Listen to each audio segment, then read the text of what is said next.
भारत माता की, भारत माता की।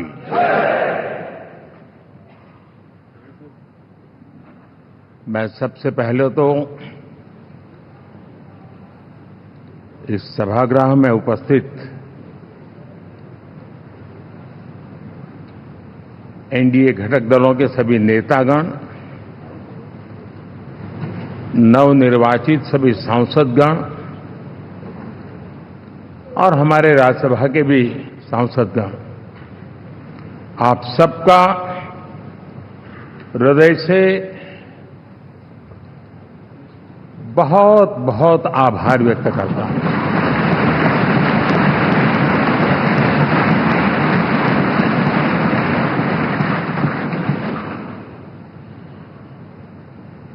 मेरे लिए खुशी की बात है कि इतने बड़े समूह को आज मुझे यहां स्वागत करने का अवसर मिला है।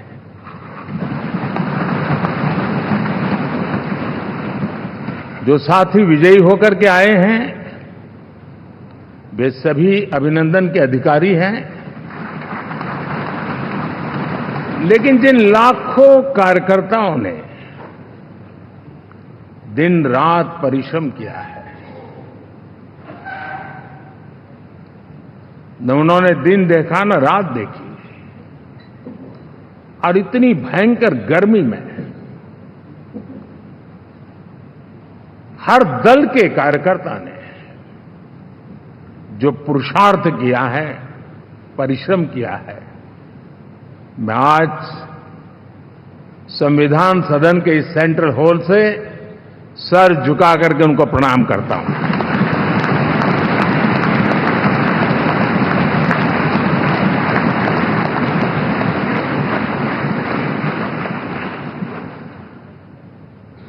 साथियों, मेरा बहुत सौभाग्य है कि एनडीए के नेता के रूप में आप सब साथियों ने सर्वसम्मति से चुन करके मुझे एक नया दायित्व दिया है, और इसके लिए मैं आपका बहुत बहुत आभारी हूं।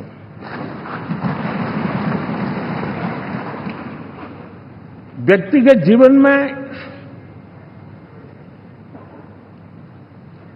एक मैं जवाबदारी का एहसास करता हूं। जब 2019 में इस सदन में मैं बोल रहा था, आप सबने मुझे नेता के रूप में चुना था, और तब मैंने एक बात पर बल दिया था, विश्वास। आज जब आप मुझे फिर से एक बार ये दायित्व देते हैं, इसका मतलब है कि हम दोनों के बीच, हम आपस में विश्वास का सेतु इतना मजबूत है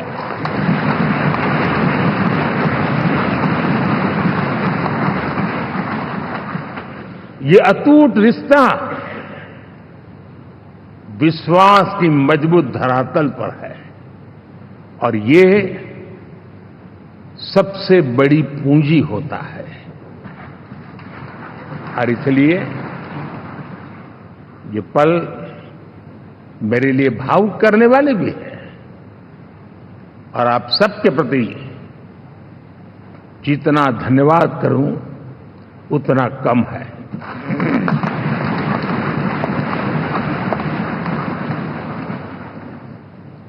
साथियों,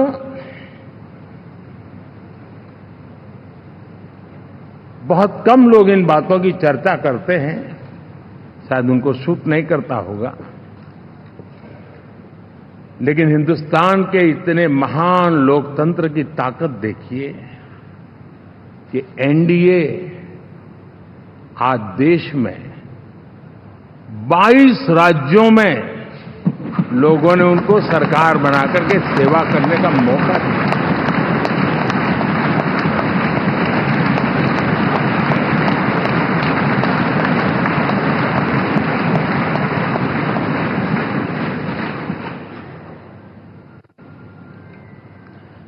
हमारा ये अलायंस सच्चे अर्थ में भारत की असली जो स्पिरिट है, जो भारत का आत्मा है, भारत की जड़ों में जो रचा बसा है, उसका एक अर्थ में प्रतिबिंब है।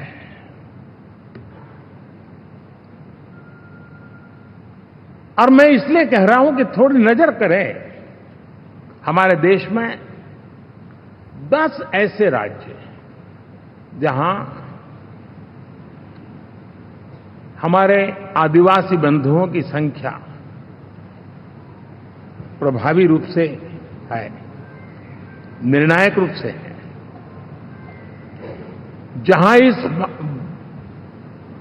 आबादी आदिवासियों की ज्यादा है।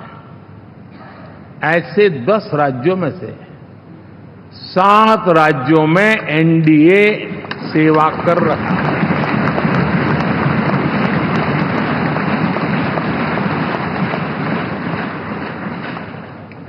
साथियों, हम सर्वपंथ संभाव के हमारे संविधान को समर्पित है और देश में चाहे हमारा गोवा हो या हमारा नॉर्थ ईस्ट हो, जहां बहुत बड़ी मात्रा में हमारे ईसाई भाई बहन रहते हैं, आज हम उन राज्यों में भी एनडीए के रूप में सेवा का अवसर हमें मिला हुआ है।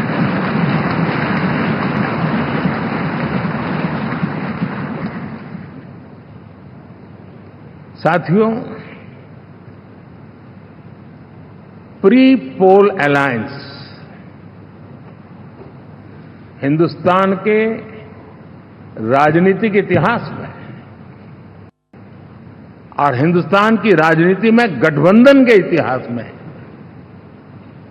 प्री पोल अलायंस इतना सफल कभी भी नहीं हुआ है जितना कि एनडीए हुआ।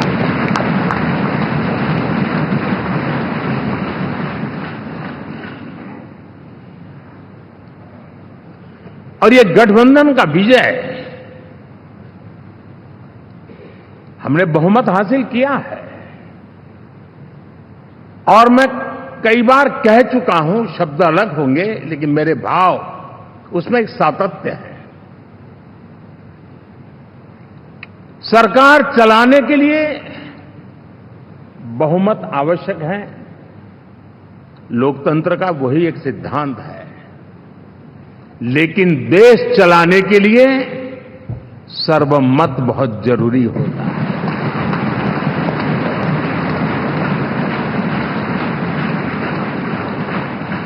और मैं आज देशवासियों को यहां से विश्वास दिलाना चाहता हूं कि आपने जिस प्रकार से हमें बहुमत देकर के सरकार चलाने का सौभाग्य दिया है, ये हम सबका दायित्व है कि हम सर्वमत का निरंतर प्रयास करेंगे और देश को आगे ले जाने के लिए हम कोई कोर कसर नहीं छोड़ेंगे।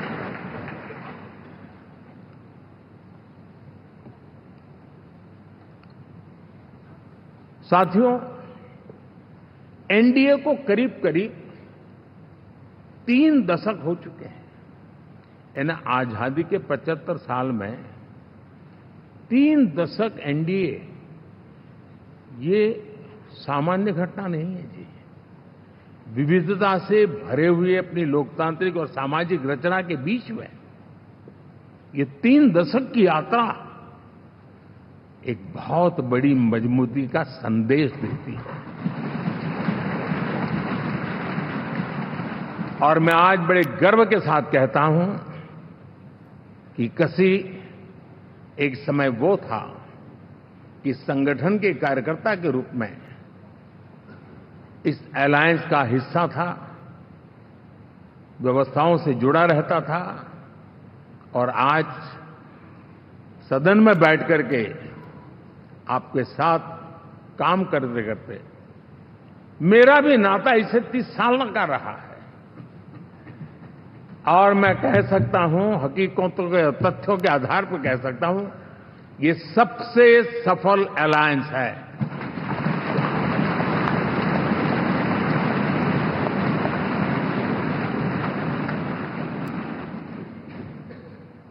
हम गर्व से कह सकते हैं कि 5 साल का टर्म होता है। इस अलायंस ने 30 साल में से 5-5 साल के 3 टर्म सफलतापूर्वक पार किए हैं और अलायंस चौथे टर्म में एंटर कर रहा है।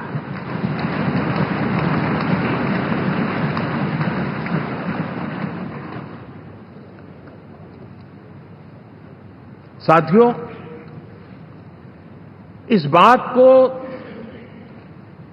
जो राजनीति के विशेषज्ञ हैं, अगर मुक्त मन से, मुक्त मन शब्द बहुत महत्व का है, वे सोचेंगे तो पाएंगे कि एनडीए ये सत्ता प्राप्त करने का या सरकार चलाने का कुछ दलों का जमावड़ा नहीं है। ये राष्ट्र प्रथम की मूल भावना से नेशन फर्स्ट के प्रति कमिटेड वैसा ये समूह है। और 30 साल का लंबा कालखंड शुरू में शायद असेंबल हुआ होगा, लेकिन आज मैं कह सकता हूं कि भारत के राजनीतिक व्यवस्था में एक ऑर्गेनिक अलायंस है।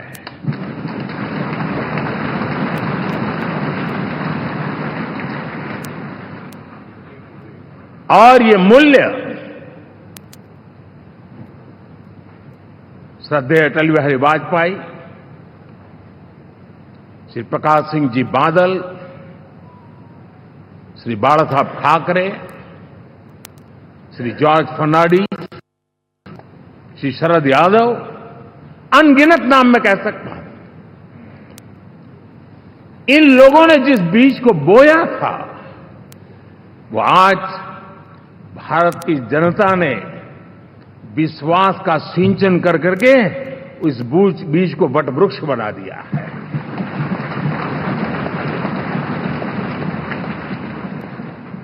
और हम सबके पास ऐसे महान नेताओं की विरासत है और हमें इसका गर्व है। बीते 10 वर्षों में हमने एनडीए की उसी विरासत, उसी मूल्यों को लेकर के निरंतर आगे बढ़ने का और देश को आगे बढ़ाने का प्रयास किया। जब मन से राजनीति के विश्लेषक अगर विश्लेषण करेंगे तो देखेंगे कि एनडीए का जो लोग दिखते हैं ना, उसमें एक कॉमन चीज नजर आती है और वो है गुड गवर्नेंस। इन सबने अपने अपने समय में, अपने अपने कार्यकाल में जब जब जहां सेवा करने का मौका मिला है, गुड इस देश को दिया है। और इस प्रकार से एनडीए एक प्रकार से,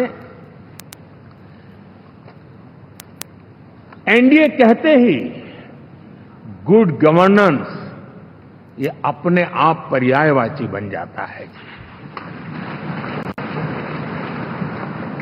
साथियों, हम लोगों के सभी के कार्यकाल में, चाहे मैं गुजरात में रहा हूं या बाबू हमारे आंध्र में रहे हो या नीतीश जी ने के लिए भरपूर सेवा की हो, हम सबके अंदर केंद्र बिंदु में गरीब का कल्याण केंद्रस्थ रहा है।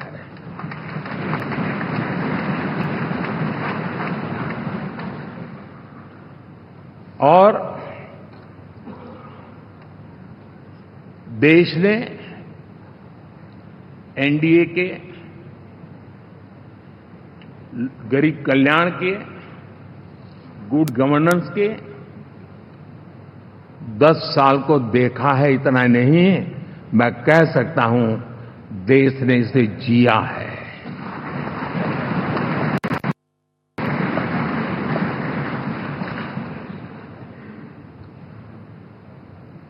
जनता जनार्दन ने सरकार क्या होती है, सरकार क्यों होती है, सरकार किसके लिए होती है, सरकार कैसे काम करती है, इसको पहली बार अनुभव किया है। वरना जनता और सरकारों के बीच में एक खाई की व्यवस्था ही बनी हुई थी। हमने उसको पाठ दिया है। हमने सबका प्रयास का मंत्र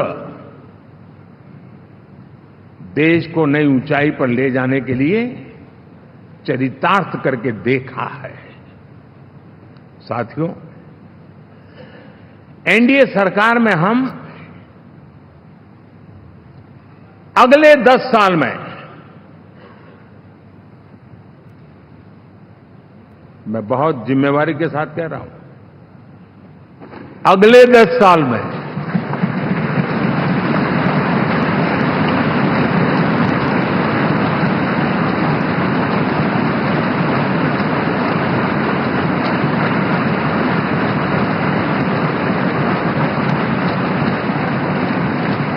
गुड गवर्नेंस, विकास, नागरिकों के जीवन में क्वालिटी ऑफ लाइफ, और मेरा व्यक्तिगत रूप से एक बहुत बड़ा ड्रीम है, मैं लोकतंत्र की समृद्धि को जब सोचता हूं तो मैं चाहता हूं कि सामान्य मानवीय के जीवन में से, और खास करके मध्यम वर्ग, उच्च मध्यम वर्ग, उनके जीवन में से सरकार की दखल जितनी कम हो उतनी लोकतंत्र की मजबूती है।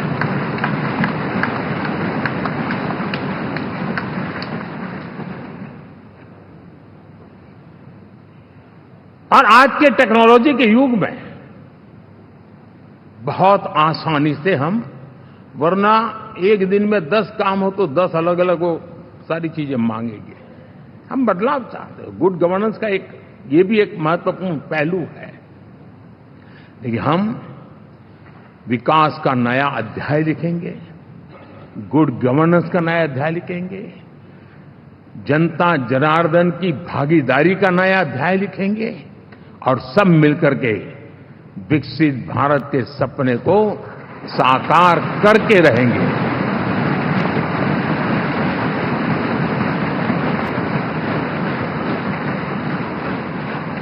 साथियों, एनडीए में, और मैं अगर विस्तार से कहूं तो सदन में किसी भी दल का कोई भी जनप्रतिनिधि होगा, मेरे लिए सब बराबर है।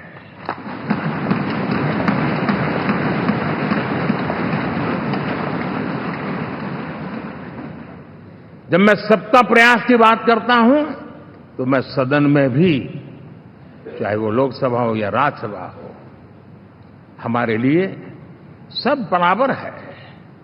और यही एक भाव है जिसके कारण 30 साल से एनडीए अलायंस मजबूती के साथ आगे बढ़ा है। अपना पराया कुछ नहीं है। सबको गले लगाने में हमें कभी कोई कमी नहीं रखी है। उसी का परिणाम है कि जनता का विश्वास भी जीत पाते हैं। साथियों, हमने 2024 में जिस टीम भावना से काम किया है और ग्रासरूट लेवल पे किया है, सिर्फ फोटो ऑप करना, नेता मिलकर के हाथ हिलाएं और फिर तुम्हारे रास्ते में मेरे रास्ते, ऐसा नहीं। ग्रासरूट लेवल तक सबने मिल करके ये जो काम किया है, और उसी ने हमें ऑर्गेनिक अलायंस का सामर्थ्य दिया है।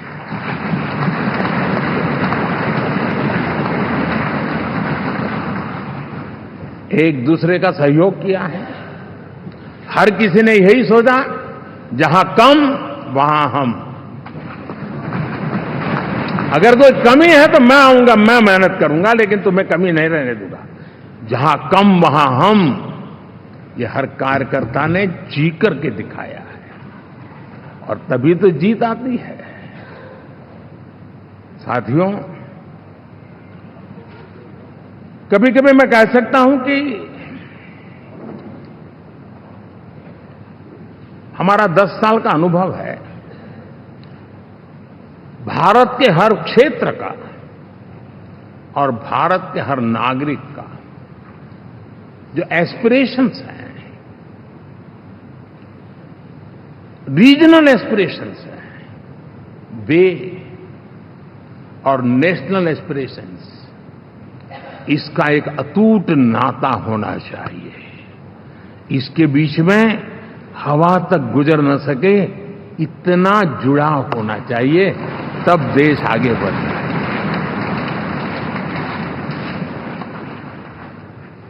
साथियों, इस चुनाव में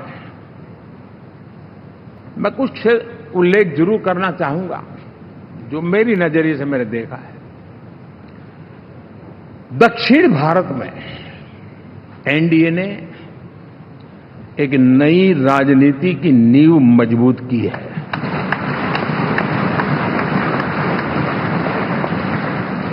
अब देखिए, कर्नाटक एंड तेलंगाना, अभी अभी तो इनकी सरकारें बनी थी, लेकिन पल भर में ही लोगों का विश्वास टूट गया, भ्रम से लोग बाहर आ गए और एनडीए को गले लगा दिया। कर्नाटक और तेलंगाना में दोनों जगह।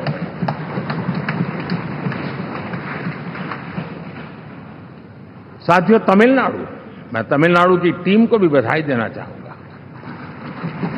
और वहां हमारा एनडीए समूह बहुत बड़ा भी है, और कईयों को पता था कि हम एक साथ एक सीट नहीं लड़ा पाएंगे, लेकिन इस लड़ाई में हम साथ रहेंगे। और मैंने बहुत से एनडीए के साथी तमिलनाडु में ऐसे हैं कि जिनका कोई उम्मीदवार नहीं था, लेकिन इस झंडे को ऊंचा रखने के लिए वो जी जान से जुटे थे। और इसलिए आज तमिलनाडु में भले हम सीट नहीं जीत पाए, लेकिन जिस तेजी से एनडीए का वोट शेयर बढ़ा है, वो साफ साफ संदेश दे रहा है कल में क्या लिखा हुआ है।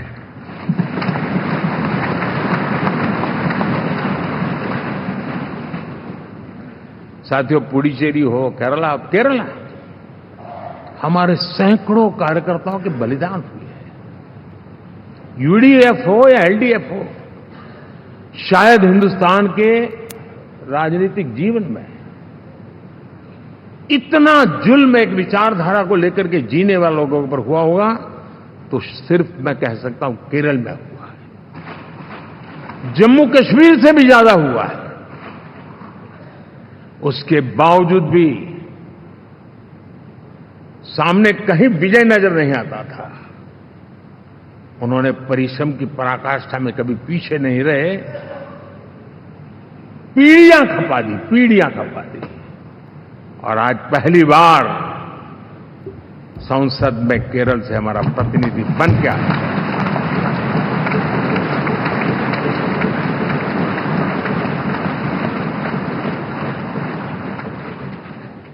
साथियों, अरुणाचल में हमने लगातार, हमारी सरकार बनती रही है और भारी समर्थन से बनती है। सिक्किम में भी हमारे एनडीए की सरकार करीब करीब क्लीन स्वीप के साथ, अरुणाचल क्लीन स्वीप। आंध्र, मैं अबू बाबू को पूछ रहा था, बोले हिस्टोरिकली ये सबसे हाईएस्ट विक्ट्री है।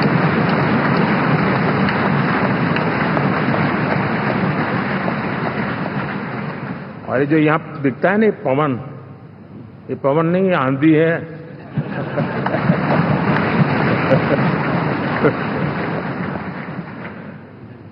आंध्र ने इतना बड़ा हमारे प्रति जनमत दिया है। हिंदुस्तान के लिए एक सामान्य मानवीय की विकास की जो जिजीविषा है उसका प्रतिबिंब है।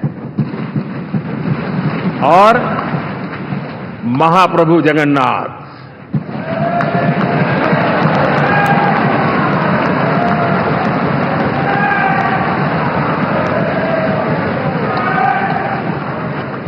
और मैंने अनुभव किया हमेशा। मैं हमेशा मानता हूं ईश्वर के अनेक रूप होते हैं, लेकिन जब मैं भगवान महाप्रभु जगन्नाथ जी को याद करता हूं तो मैं हमेशा मानता हूं ये गरीबों के देवता है।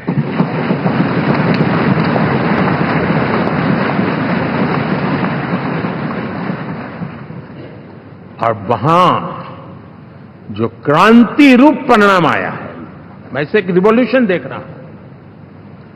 और मैं इसके साथ कह सकता हूं कि विकसित भारत का हमारा जो सपना है, आने वाले 25 वर्ष, पहले मैंने 10 साल कहा था, यहां मैं 25 साल कह रहा हूं, आने वाले 25 साल महाप्रभु जगन्नाथ जी की कृपा से उड़ीसा देश की विकास यात्रा के ग्रोथ इंजन पैकी एक होगा।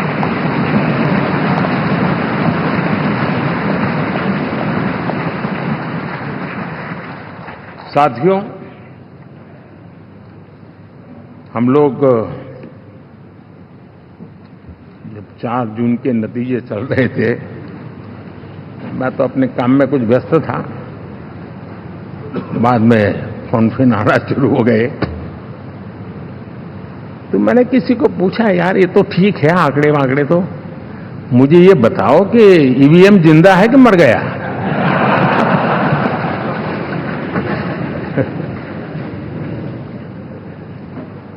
क्योंकि ये लोग तय करके बैठे थे कि भारत के लोकतंत्र और लोकतंत्र की प्रक्रिया के प्रति विश्वास ही लोगों का उठ जाए, और लगातार ईवीएम को गाली देना। और मुझे तो लगता था कि शायद इस बार वो ईवीएम की अर्थी का जुलूस निकालेंगे, लेकिन 4 जून शाम आते आते उनको ताले लग गए, ईवीएम ने उनको चुप कर दिया। ये ताकत है भारत के लोकतंत्र की, ये ताकत है भारत की निष्पक्षता की, ये भारत की ताकत है भारत के चुनावी तंत्र की, चुनाव आयोग की। और मैं मानता हूं कि ये आशा करता हूं कि 5 साल तो अब ईवीएम शायद मुझे नहीं सुनाई देगा, लेकिन जब 29 में हम जाएंगे तो फिर से शायद ईवीएम को लेकर के नाचने की शुरुआत करेंगे, क्योंकि इनके सुधरने की संभावना बहुत कम है। आप देखिए, चुनाव के समय मैंने पहली बार देखा, शायद हर तीसरे दिन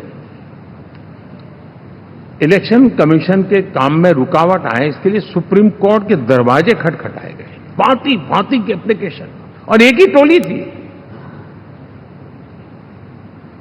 और लोकतंत्र के प्रति जिनका भरोभार अविश्वास है, ऐसे लोग सुप्रीम कोर्ट का उपयोग करते हुए कैसे रुकावट डाले, इसका निरंतर प्रयास करते रहे।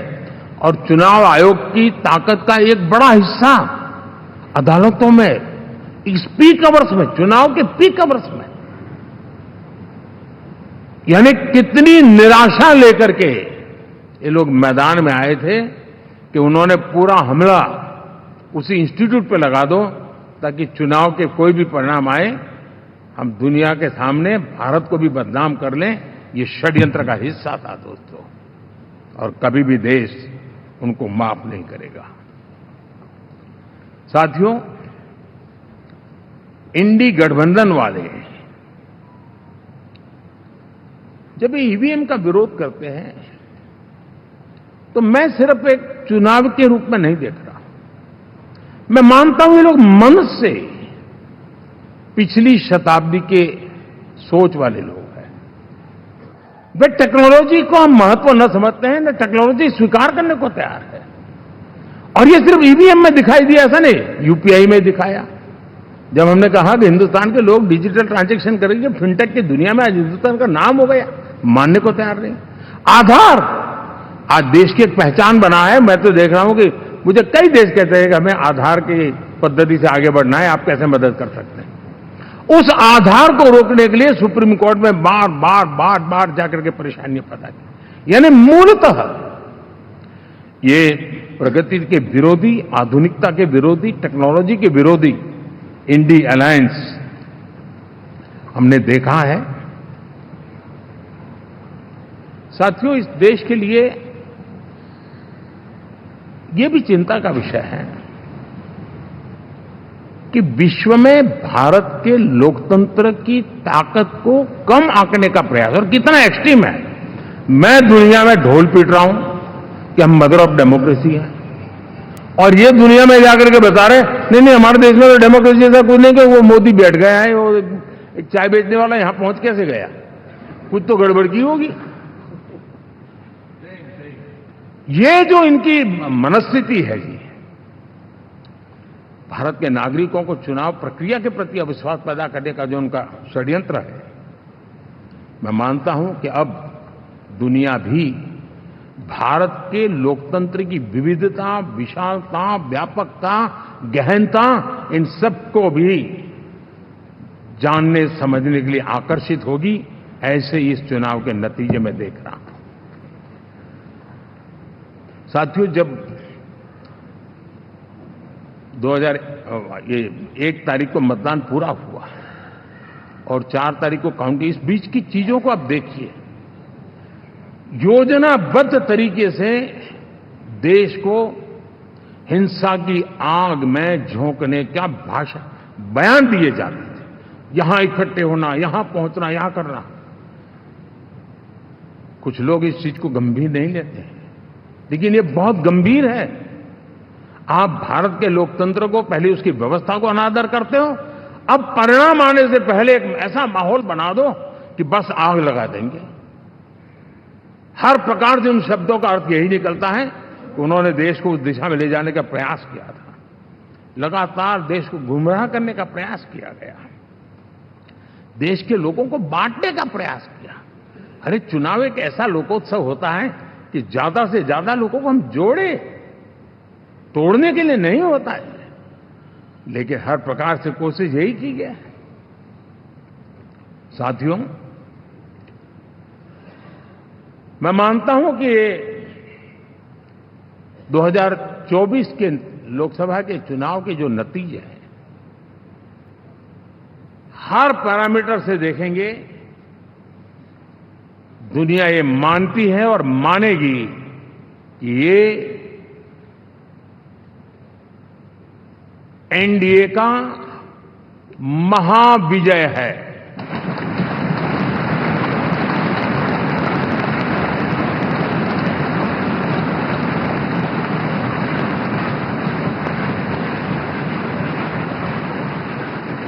और आपने देखा 2 दिन कैसा चला, जैसे हम तो हार चुके हैं, गए। सब चारों तरफ यही दिखता था, क्योंकि उनको अपने कार्यकर्ताओं का मोरल हाई करने के लिए ऐसे काल्पनिक परेड ये करने पड़ रहे हैं। और साथियों, गठबंधन के इतिहास में अगर आंकड़ों के हिसाब से देखें तो ये सबसे मजबूत गठबंधन की सरकार है।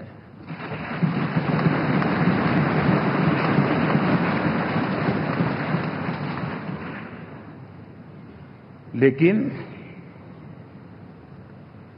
कोशिश ये की गई कि इस विजय को स्वीकार न करना,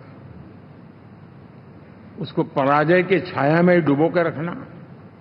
लेकिन उसकी ऐसी चीजों की बाल मृत्यु हो जाती है, और हो भी गई। लेकिन देशवासी जानते हैं कि न हम हारे थे, न हम हारे हैं।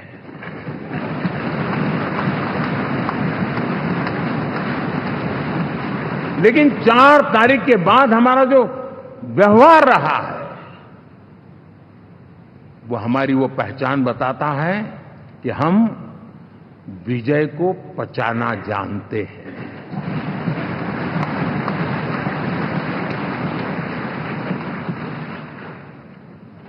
हमारे संस्कार ऐसे हैं कि विजय की गोद में उन्माद पैदा नहीं होता है और न ही पराजित लोगों के प्रति उपहास करने के हमारे संस्कार हैं। हम विजय को भी पचाते हैं और पराजित का भी उपहास करने की विकृति हम नहीं पालते। ये हमारे संस्कार हैं। अब किसी भी बालक को पूछो कि भाई लोकसभा के चुनाव के पहले सरकार किसकी थी, तो कहेगा एनडीए। 24 के नतीजों के बाद सरकार किसकी बनी, एनडीए। फिर हारे कहां से भाई? पहले भी एनडीए थी, आज भी एनडीए और कल भी एनडीए है।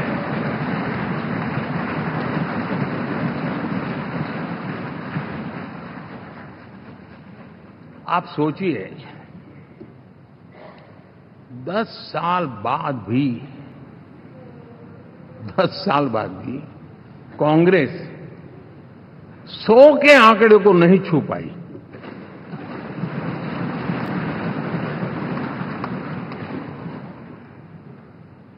और अगर मैं 14, 19 और 24 3 चुनावों को जोड़ करके कहूं, कांग्रेस के 3 चुनाव जोड़ूं, तो इन 3 चुनावों में जितनी सीटें मिली है उससे ज्यादा हमें इस चुनाव में मिली है।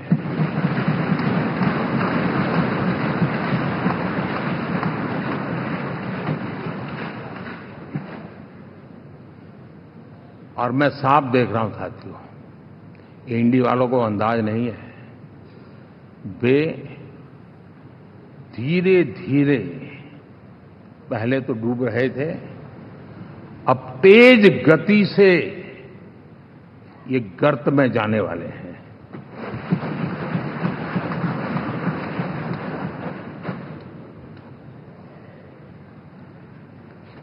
साथियों,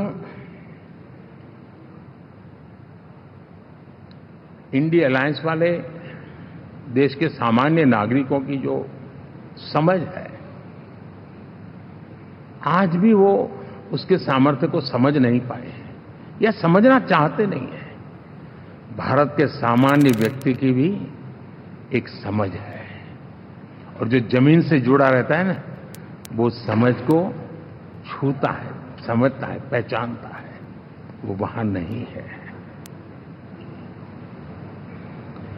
साथियों, इन लोगों का जो व्यवहार रहा है 4 तारीख के बाद, मैं आशा करता था कि वे लोकतंत्र का सम्मान करेंगे, लेकिन उनके व्यवहार से लगता है कि शायद उनमें ये संस्कार आए, इसके लिए हमें और इंतजार करना पड़ेगा। और तो मैं ज्यादा कुछ कह नहीं सकता। और ये वो लोग हैं जो खुद की पार्टी के पीएम का अपमान करते हैं, उसके निर्णयों को फाड़ देते थे।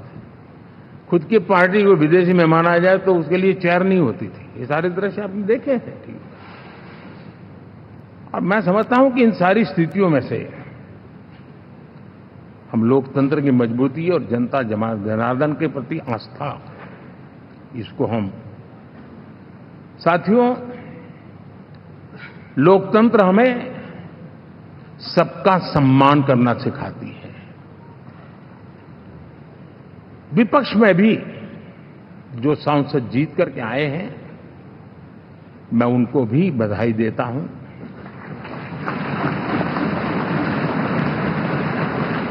और मैं पिछले 10 वर्ष में एक चीज मिस कर रहा था कि debate, participation, quality of debate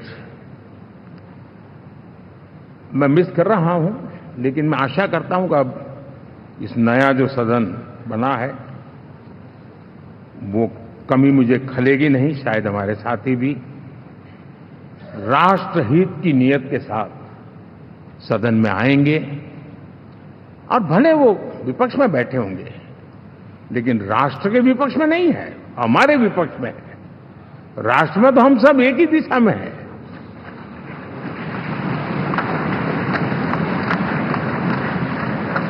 राष्ट्र में हमारा कोई पक्ष विपक्ष नहीं है। राष्ट्र में तो हम 140 करोड़ है और मैं आशा करता हूं कि वो राष्ट्र हित की भावना को लेकर के सदन में आएंगे और सदन को समृद्धि देने में वे कुछ न कुछ योगदान करेंगे। साथियों, 24 का जनादेश एक बात को बार बार मजबूती दे रहा है, बार बार मजबूती दे रहा है कि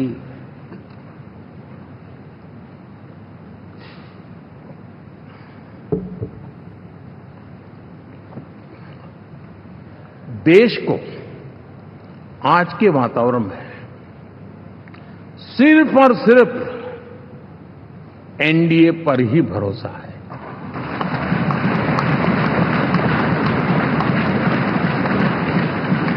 और जब इतना अटूट विश्वास है, इतना भरोसा है, तो स्वाभाविक है देश की अपेक्षाएं भी बढ़ेगी और मैं इसे अच्छा मानता हूं और हम सबका कर्तव्य भी मानता हूं। और इन अपेक्षाओं को पूर्ण करने के लिए, और मैंने पहले भी कहा था कि जो 10 वर्ष हमने काम किया है वो तो ट्रेलर है,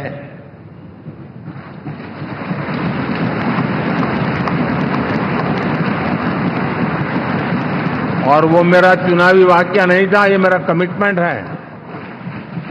हमें और तेजी से, और विस्तार से, और तेज गति से देश के आकांक्षाओं को पूर्ण करने में रत्ती भर भी विलंब नहीं करना है।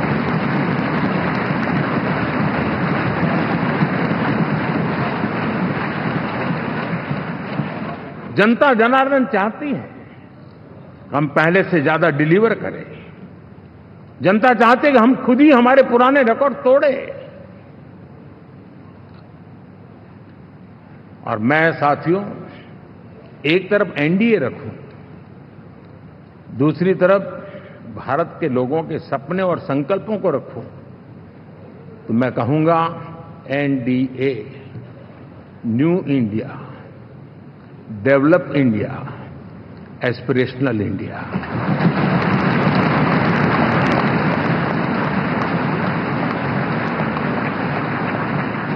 और इसी सपने और संकल्पों को पूरा करना, ये हम सबका संकल्प भी है, कमिटमेंट भी है और हमारे पास रोड मैप भी है।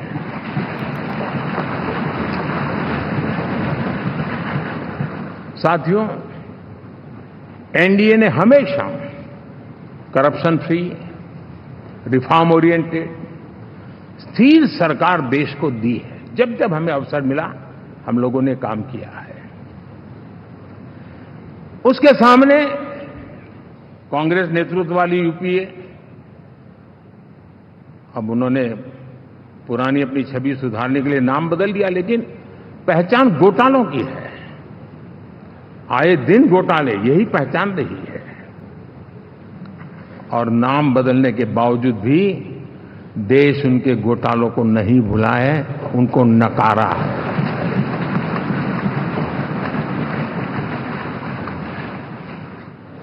और मैं कह सकता हूं साथियों, इंडी अलायंस वालों ने एक व्यक्ति का अपोज करने के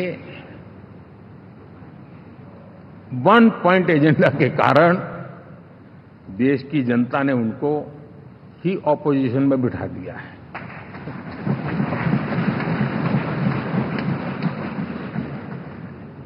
एनडीए विकसित भारत, इस संकल्प को लेकर के चुनाव में गया था। देश के लिए सकारात्मक सोच को लेकर के गया था। देश की युवा शक्ति के सामर्थ्य को समझ करके नए अवसरों को लेकर के देश को आगे बढ़ने की बात लेकर के गया था, जबकि हमारे सामने जो लोग थे वो भ्रम फैलाना, झूठ फैलाना, यही गुमराह करने वाले काम यही करते रहे थे। अब एनडीए और उनका देखें, इवन नामांकन में जाएंगे तो भी आपको देखेगा उनका चुनाव प्रचार, उनका नामांकन, हम लोगों का एक एक दृश्य देख लीजिए और उनका एक एक दृश्य देखिए, कितना बड़ा अंतर है। हर चीज में उनका कैरेक्टर दिखाई देता है। और क्या रहा, फोटो ऑप के लिए तो उन्होंने अलायंस घोषित कर दिया, लेकिन कितने ही राज्यों में वो आपस में लड़ते रहे हैं, चुनावी जंग में एक दूसरे की पीठ में छुरा भोंकते रहे हैं। कभी उन्होंने कहा कि ये तो हमारा वैचारिक अलायंस है, वो भाई विचार लेवल पर ठीक है, बाकी नीचे तो हमारा अपना हम तैयार करेंगे। और अब फिर उन्होंने कहा कि भाई हम तो सीट के आधार पर अलायंस करेंगे, टोटल न भी करें, ये भी खेल खेला। और अभी अभी तो चुनाव पूरा शुरू कर दिया कि ये तो हमारा अलायंस लोकसभा के चुनाव के लिए ही था, बाद में नहीं है, ये भी शुरू कर दिया। यानी मैंने बहुत पहले कहा था कि आप देख लेना 4 जून के बाद बिखराव शुरू हो जाएगा, और वो शुरू हो चुका है। इसका मतलब ये हुआ कि वो सिर्फ और सिर्फ सत्ता सुख के लिए एक दूसरे का साथ देने की कोशिश करते थे, लेकिन उनमें उनका अगर स्वार्थ निश्चित होता तो साथ देना, वरना नहीं देना, ये कैरेक्टर था। साथियों, ये लोग कितने ही बड़े झूठे बोलते रहे हैं। और आप देखिए, चुनाव के समय उन्होंने देश के सामान्य नागरिक को गुमराह करने के लिए जो पर्चियां बांटी कि ये देंगे और वो देंगे और टिकना देंगे, फलाना देंगे, 2 दिन से मैं देख रहा हूं कि कांग्रेस के दफ्तरों पर लोग कतार लगा के खड़े हैं कि ये पर्ची है, 1 लाख रुपया कहां है, लाओ भाई, मांग रहे हैं लोग। यानी आपने जनता जनार्दन की आंखों में कैसा उनको भ्रमित किया, कैसी आंख में धूल झोंक दी कि वो बेचारा सामान्य नागरिक मान के चलता था, हाँ भाई 4 जून के बाद रुपया मिल जाएगा, इसलिए वो जाके खड़ा रह गया। और अब उसको धक्का मारा जा रहा है, डंडे मारे जा रहे हैं, वहां से निकाला जा रहा है। अब इस प्रकार का चुनाव, ये अपने आप में देश के गरीबों का अपमान है, हमारे देश के सामान्य नागरिकों का अपमान है। और कभी भी देश ऐसी हरकतों को न भूलता है, न ही कभी माफ किए बिना माफ कभी करता है।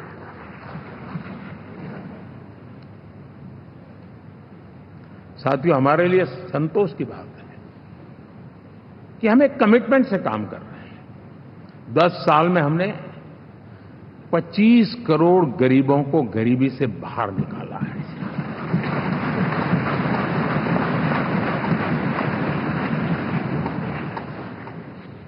गरीब कल्याण का एक सुरक्षित मजबूत कवच दिया है हमने उसको, और उसके अंदर भी एक नए एस्पिरेशंस पैदा हुए हैं कि हां, अब मुझे गरीब नहीं रहना है, और उसके लिए मुझसे जो हो सके मैं हर अवसर का फायदा उठाऊंगा।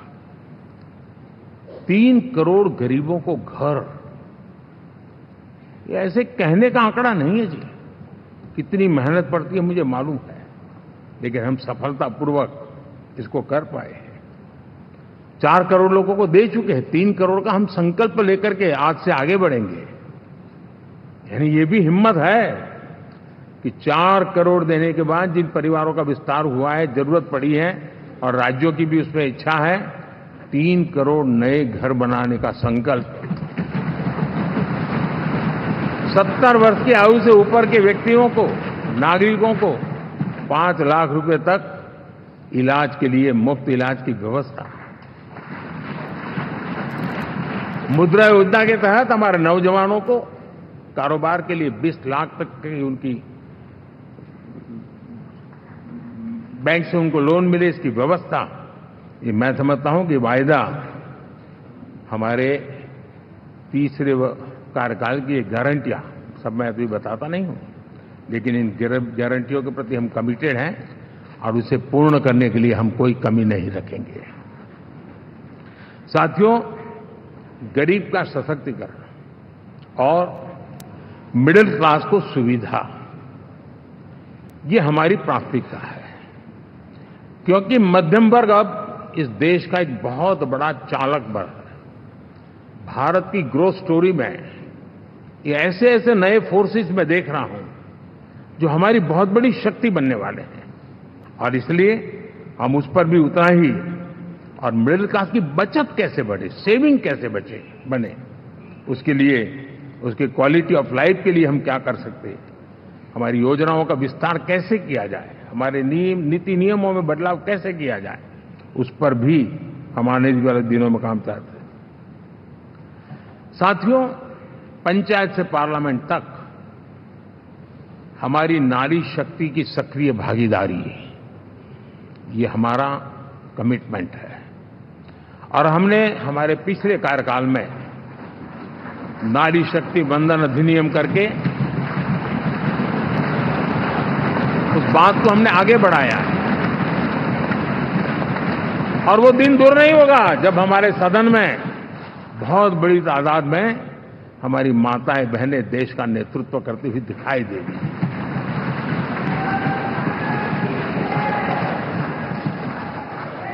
इस पूरे चुनाव में हम सबसे ज्यादा महिला उम्मीदवारों को टिकट देने वाली पार्टी रहे हैं, ये हमारा कमिटमेंट है।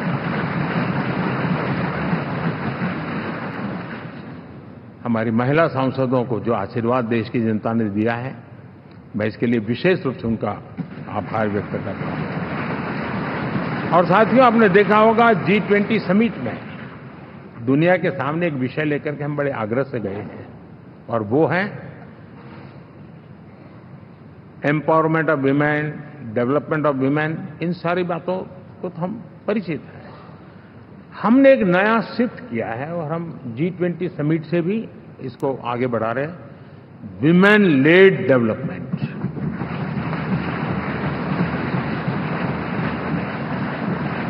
एक बार हमारा इस प्रकार का कमिटमेंट बनता है तो परिवर्तन बिल्कुल साफ नजर आता है।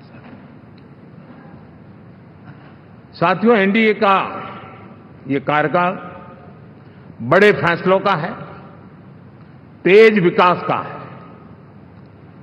और अब हम समय गंवाना नहीं चाहते कि हम 5 नंबर की इकोनॉमी से 3 नंबर की इकोनॉमी पर पहुंचना है।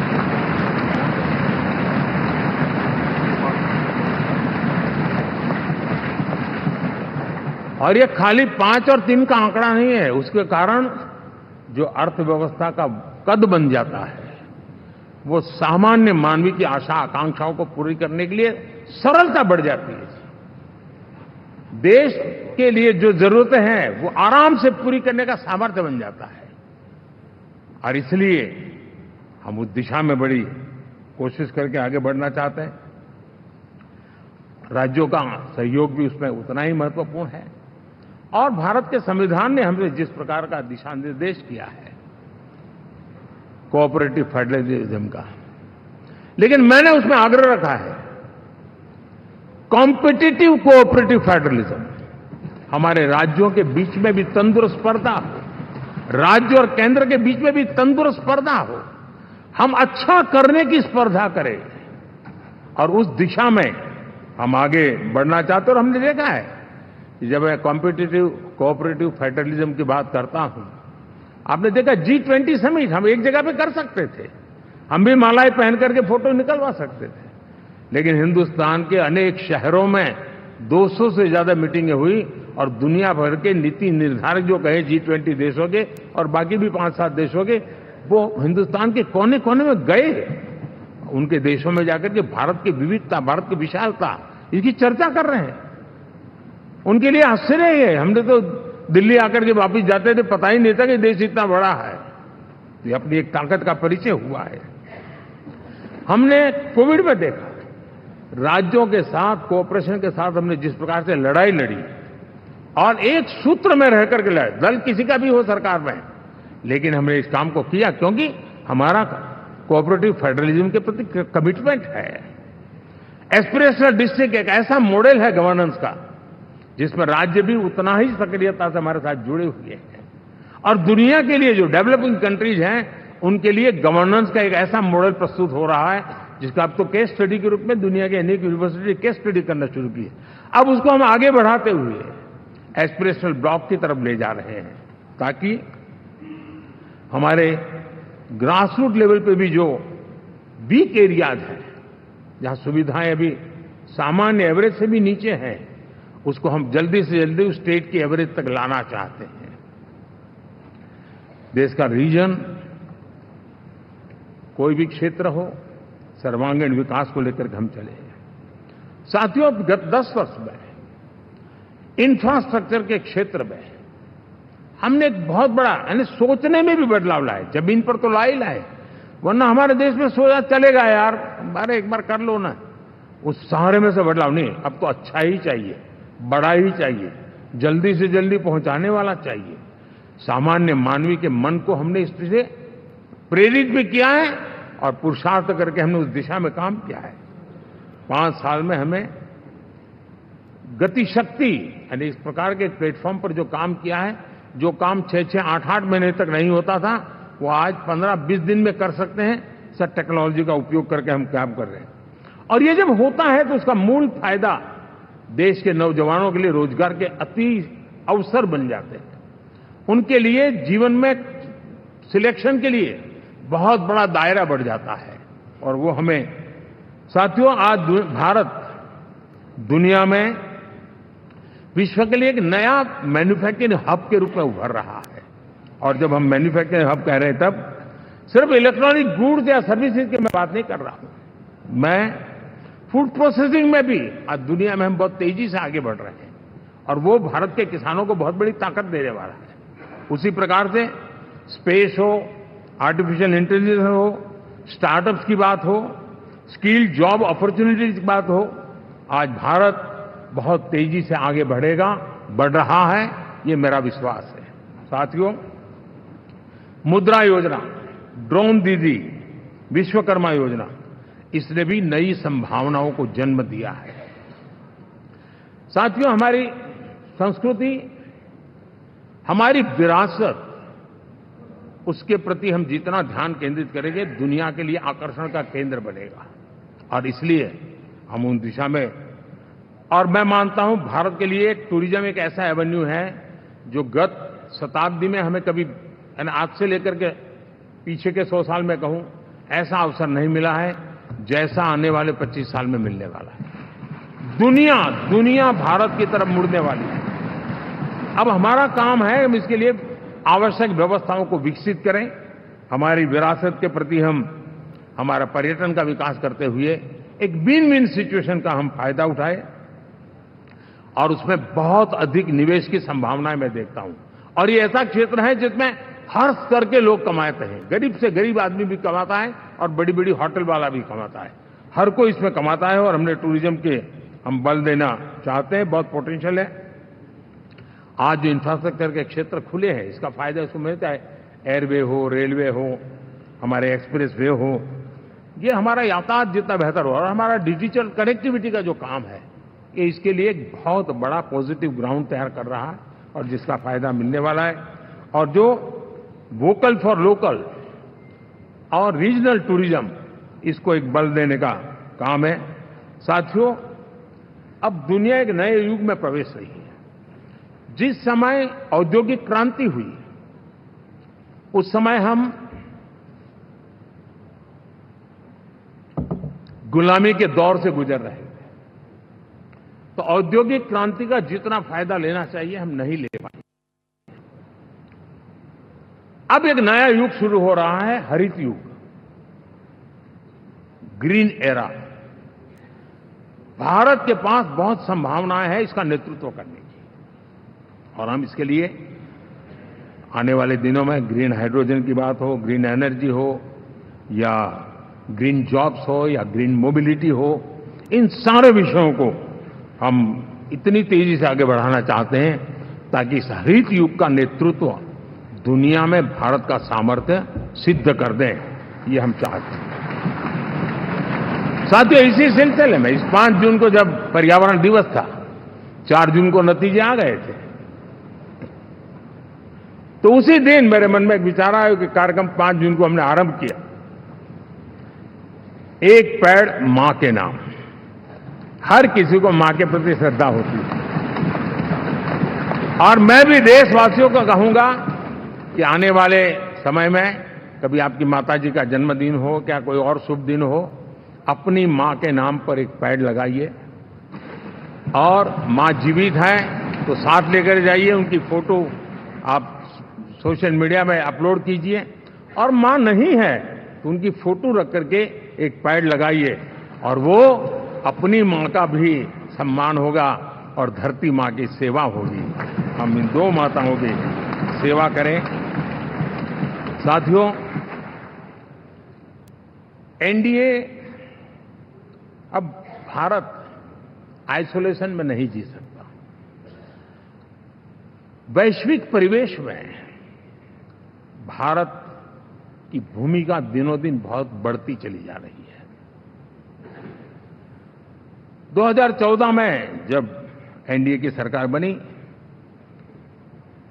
पूरे विश्व में उसी एक पल से ही एक नया जिज्ञासा पैदा हुई, थोड़ी आशा के संकेत उनको नजर आने लगे, और फिर उस बदलाव बहुत बड़ा तेजी से आया। और पिछले 10 वर्ष में भारत ने जिन कामों को बढ़ लिया है, आज भारत की छवि विश्व बंधु की बन चुकी है। दोस्तों, विश्व हमें एक बंधु के रूप में स्वीकार कर रहा है, और जब दुनिया हमें विश्व बंधु के रूप में स्वीकारती है तो हमारी वैश्विक जिम्मेवारियों को भी हमने हमारे आने वाले रोड मैप में महत्व देना ही होगा। और भारत की सफल विदेश नीति ने अच्छे परिणाम भी दिए हैं। हमने हर संकट को उस प्रकार से हैंडल किया जिस प्रकार से मानवीय मूल्यों को हमने प्राथमिकता दी। उसका परिणाम है कि सामान्य मानवीय के मन में ये विश्व बंधु वाला भाव बहुत मजबूत हुआ, और भारत का सेवा भाव का जो कैरेक्टर है उसको विश्व ने पहचाना है। चाहे यूक्रेन का संकट हो, चाहे अफगानिस्तान का संकट हो, हर हमारे लोगों को बचाना हो, हमने किसी भी में हमने कोई कमी नहीं रखी है। और साथियों, ये क्षमता के कारण भारत में निवेश की संभावनाएं बहुत बढ़ने वाली है। मैं राज्यों से भी कहूंगा कि आप प्रगतिशील नीतियां बनाकर रेडी रहिए। विश्व आज आपके आंगन पे दरवाजे पर दस्तक दे रहा है, और जो राज्य ज्यादा स्पष्ट नीतियों के साथ आएगा, जो राज्य उन कंपनियां विदेश आने वाले लोगों को ठीक से हैंडल करेगा, उसको बेनिफिट मिलने ही वाला है।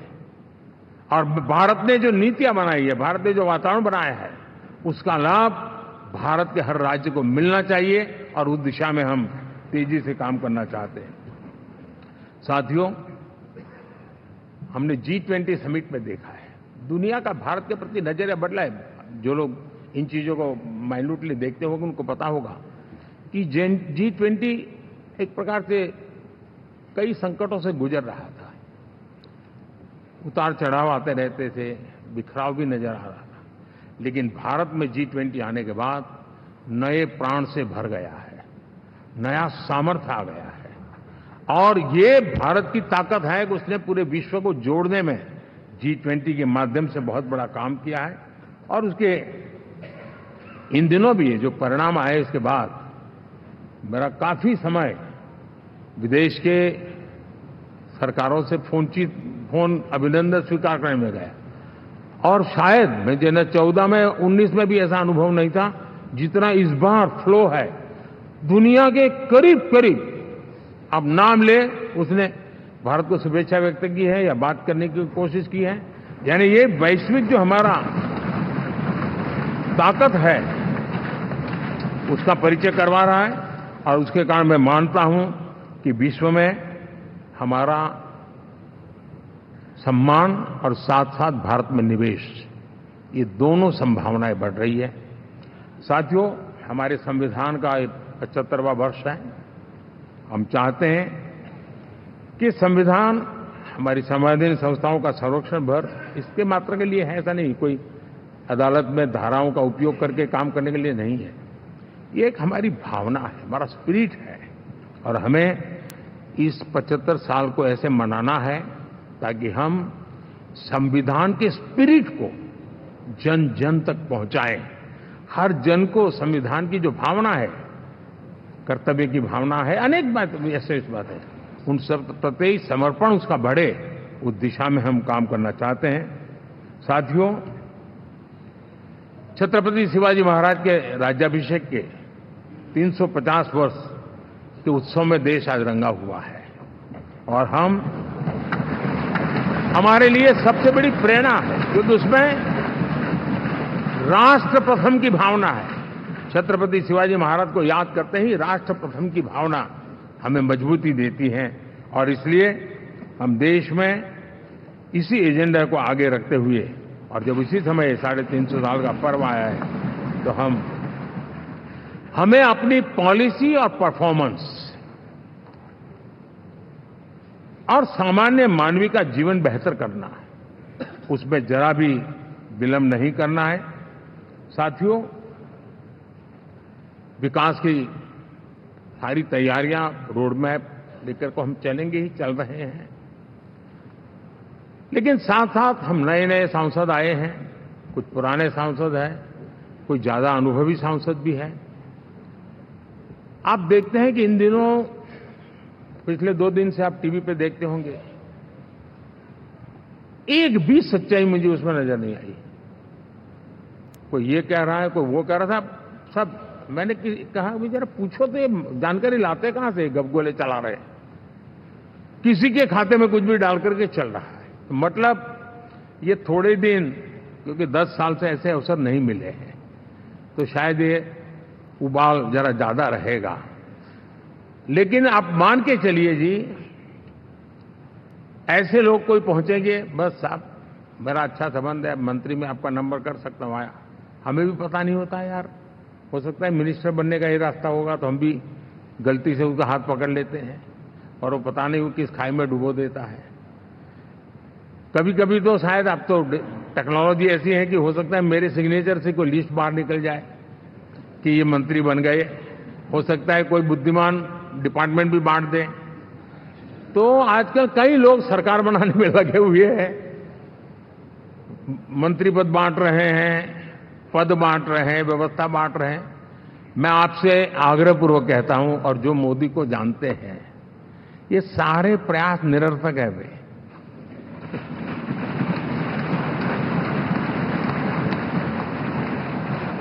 आप भी किसी का फोन आ जाए तो 10 बार वेरीफाई कीजिए कि जिसने फोन किया है वो सचमुच में अथॉरिटी है। अदरवाइज कोई भी क्या, भाई आपका नाम हो गया है, सुबह परिवार को बुला लीजिए, शपथ समारोह में आना है, हो गया। तो ऐसी गपबाजी करने वाली एक बहुत बड़ी फौज रहती है। कुछ लोग आदतन करते रहते हैं, कुछ लोगों को मजाक आती है लेकर, और कुछ लोग बदिरादे से करते हैं। मेरा सभी सांसदों से आग्रह है कि हम इन सारे षड्यंत्रों का शिकार न बने। दूसरा, हमारे जो इंडिया अलायंस वालों ने इस चुनाव में फेक न्यूज में एक्सपर्टाइज कर लिया, डबल पीएचडी कर लिया उन्होंने, वो शायद इसका भरपूर उपयोग करेंगे। हम कृपा करके इन चीजों से दूर रहें, अफवाहों से दूर रहें।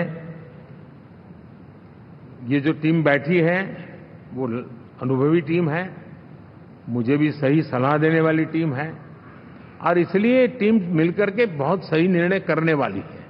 कृपा करके ब्रेकिंग न्यूज के आधार पर देश चलेगा नहीं, ये मान के चलिए।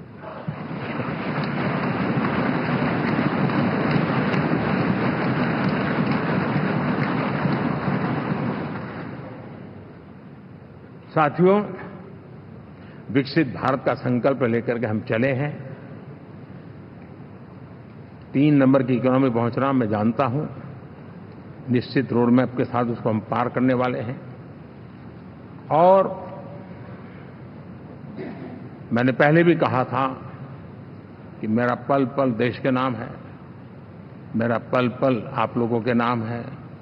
मैं 24/7 अवेलेबल हूं।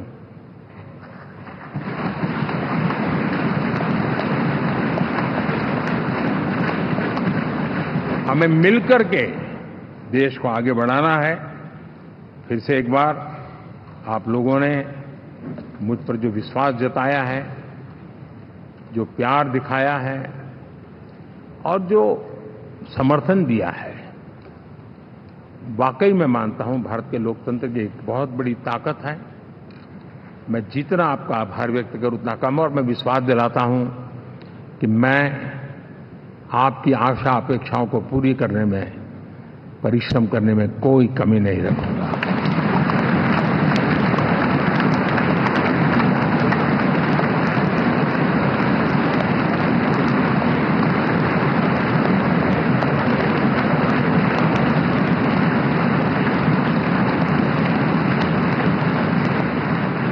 मेरे लिए जन्म सिर्फ और सिर्फ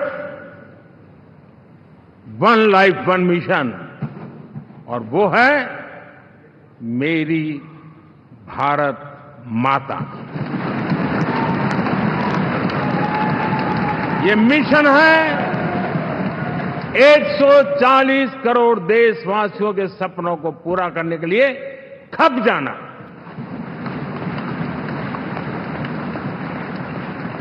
ये मिशन है 140 करोड़ देशवासियों को 1000 साल की मुसीबतों से जो गुजरी हुई पीढ़ी दर पीढ़ी है, उसे मुक्ति दिला करके सम्मान के साथ विश्व में मेरा हर देशवासी दुनिया उसे देखे तो उसका मन कर जाए, काश ये हिंदुस्तान का है, अरे नजर मिल जाए तो अच्छा होगा। ये मैं स्थिति पैदा करना है।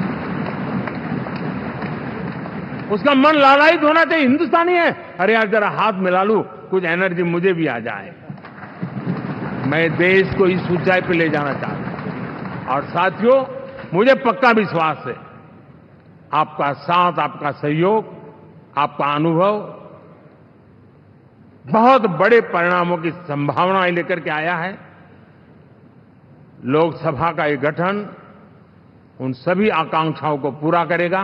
मैं फिर एक बार आप सबका हृदय से बहुत बहुत धन्यवाद करता हूं।